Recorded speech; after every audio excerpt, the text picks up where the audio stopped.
ಎಲ್ಲರಿಗೂ ನಮಸ್ಕಾರ.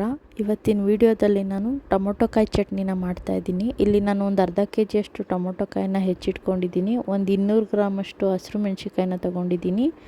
2 ಗೆಡ್ಡೆ ಬೆಳ್ಳುಳ್ಳಿನ ಬಿಡಿಸಿಟ್ಕೊಂಡಿದ್ದೀನಿ. ಅದು ಸಿಪ್ಪೆ ತೆಗೆದಿಲ್ಲ ನಾನು, ಹಾಗೇ ಬಿಡಿಸಿಟ್ಕೊಂಡಿದ್ದೀನಿ. ಒಂದು 2 ಸ್ಪೂನಷ್ಟು ಜೀರಿಗೆ, ಸ್ವಲ್ಪ ಹುಣಸೆ ಹಣ್ಣು, ಒಂದು 2 ಈರುಳ್ಳಿನ ಹೆಚ್ಚಿಟ್ಕೊಂಡಿದ್ದೀನಿ. ಇಲ್ಲಿ ನಾನು ರುಚಿಗೆ ಅರಳುಪ್ಪನ್ನ ಯೂಸ್ ಮಾಡ್ತಾಯಿದ್ದೀನಿ, ಪುಡಿ ಉಪ್ಪನ್ನ ಯೂಸ್ ಮಾಡ್ತಾಯಿಲ್ಲ. ಸ್ವಲ್ಪ ಕೊತ್ತಂಬರಿ ಸೊಪ್ಪು, 2 ಚಿಟಿಕೆಯಷ್ಟು ಅರಿಶಿನ ಪೌಡರ್ನ ಯೂಸ್ ಮಾಡ್ತಾಯಿದ್ದೀನಿ. ಹಾಗೆಯೇ ಇಲ್ಲಿ ಒಂದು ಪಾತ್ರೆನ ತೊಗೊಂಡಿದ್ದೀನಿ, ಸ್ವಲ್ಪ ದಪ್ಪ ತಳ ಇರೋವಂಥ ಪಾತ್ರೆನ ತೊಗೊಂಡಿದ್ದೀನಿ.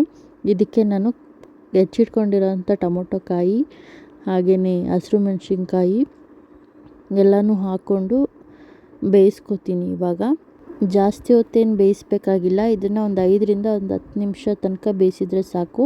ಹಾಗೆಯೇ ಇದಕ್ಕೆ ಅರಿಶಿನ ಹಾಕ್ತಾಯಿದ್ದೀನಿ, ಸ್ವಲ್ಪ ಉಪ್ಪನ್ನ ಹಾಕ್ತಾಯಿದ್ದೀನಿ. ಆಮೇಲೆ ಇನ್ನೊಂದು ಸ್ವಲ್ಪ ಬೇಯಿಸುವಾಗ, ಒಗ್ಗರಣೆ ಹಾಕುವಾಗ ನಾವು ಉಪ್ಪನ್ನ ಹಾಕ್ಕೋಬೋದು. ಈಗ ಇದಕ್ಕೆ ಸ್ವಲ್ಪ ನೀರು ಹಾಕಿಬಿಟ್ಟು ಬೇಯಿಸ್ಕೊತಾ ಇದ್ದೀನಿ. ಒಂದು 5ರಿಂದ 10 ನಿಮಿಷ ತನಕ ಬೇಯಿಸ್ಕೊಂಡ್ರೆ ಸಾಕು. ಇದನ್ನು ಈ ಥರ ಮಿಕ್ಸ್ ಮಾಡಿಬಿಟ್ಟು ಇವಾಗ ಬೇಯೋಕ್ಕೆ ಇಡ್ತಾಯಿದ್ದೀನಿ. ಹೀಗೇ ಈ ಥರ ಓಪನ್ ಆಗಿ ಬೇಯಿಸಬೇಕು, ನೀರು ಹಾಕಿ. ಜಾಸ್ತಿ ನೀರು ಹಾಕೋಕ್ಕೆ ಹೋಗಬಾರ್ದು. ಅದು ಎಷ್ಟಿರುತ್ತೆ ಆ ಲೆವೆಲಿಗೆ ಒಂದು ಸ್ವಲ್ಪ ಬೇಯಿಸೋ ತನಕ ನೀರು ಹಾಕಿದರೆ ಸಾಕು.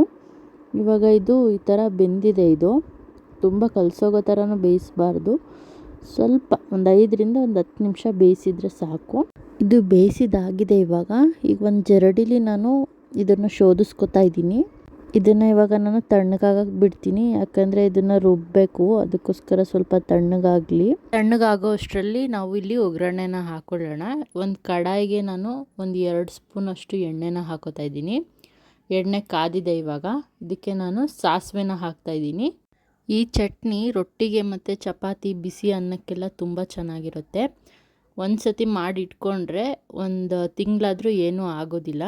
ಹಾಗೆಯೇ ಇಲ್ಲಿ ಕರಿಬೇವಿನ ಸೊಪ್ಪನ್ನ ಹಾಕ್ತಾಯಿದ್ದೀನಿ. ಹಾಗೆಯೇ ಸ್ವಲ್ಪ ಇಂಗನ್ನ ಹಾಕ್ತಾಯಿದ್ದೀನಿ. ಇಂಗು ಒಂಥರ ಬೇರೆ ಟೇಸ್ಟ್ ಕೊಡುತ್ತೆ. ಇಂಗು ಆಪ್ಷನಲ್ಲು.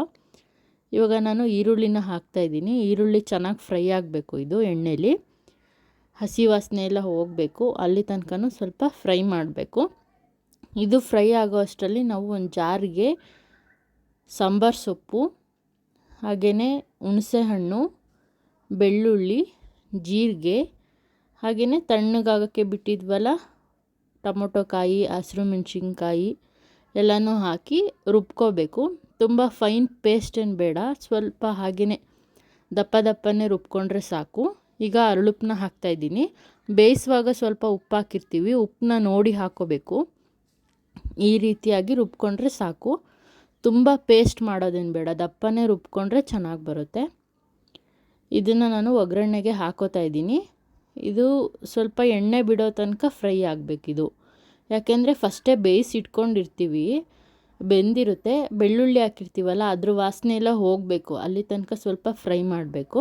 ಒಂದು 5ರಿಂದ 10 ನಿಮಿಷ ಫ್ರೈ ಆದರೆ ಸಾಕು. ಈ ರೀತಿಯಾಗಿ ಎಣ್ಣೆ ಬಿಡಬೇಕು, ಅಲ್ಲಿ ತನಕ ಫ್ರೈ ಮಾಡಬೇಕು. ನೀರಿನಂಶ ಎಲ್ಲ ಹೋಗಬೇಕು, ಹಾಗೆಯೇ ಹಸಿ ವಾಸನೆ ಎಲ್ಲ ಹೋಗಬೇಕು, ಅಲ್ಲಿ ತನಕ ನಾವು ಫ್ರೈ ಮಾಡಬೇಕು. ನೋಡಿ, ಈ ರೀತಿಯಾಗಿ ಬಂದಿದೆ. ತುಂಬಾ ಚೆನ್ನಾಗಿರುತ್ತೆ, ತುಂಬ ಟೇಸ್ಟಿಯಾಗಿರುತ್ತೆ. ಹಾಗೆಯೇ ಇದನ್ನು ಒಂದು ಸತಿ ಮಾಡಿಟ್ಕೊಂಡ್ರೆ 1 ತಿಂಗಳು ತನಕ ಇಟ್ಕೋಬೋದು. ಚಪಾತಿ, ರೊಟ್ಟಿ, ಬಿಸಿ ಅನ್ನಕ್ಕೆ ತುಂಬಾ ಟೇಸ್ಟಿಯಾಗಿರುತ್ತೆ. ಈ ಚಟ್ನಿ ತುಂಬ ಈಸಿಯಾಗಿ ಮಾಡ್ಕೋಬಹುದು, ತುಂಬ ಕಷ್ಟ ಏನಿಲ್ಲ. ತುಂಬಾ ಟೇಸ್ಟಿಯಾಗಿತ್ತು. ಈ ವಿಡಿಯೋ ನಿಮಗೆ ಇಷ್ಟ ಆಗಿದರೆ ಪ್ಲೀಸ್ ಲೈಕ್ ಮಾಡಿ, ಶೇರ್ ಮಾಡಿ, ಸಬ್ಸ್ಕ್ರೈಬ್ ಮಾಡೋದ್ರಿಂದ ನಿಮಗೆ ನಾನು ಹಾಕೋ ವಿಡಿಯೋ ಎಲ್ಲ ನಿಮಗೆ ನೋಟಿಫಿಕೇಷನ್ ಬರುತ್ತೆ. Thank you all. Our hearts beat to the city streets. We began to feel the fire. We ride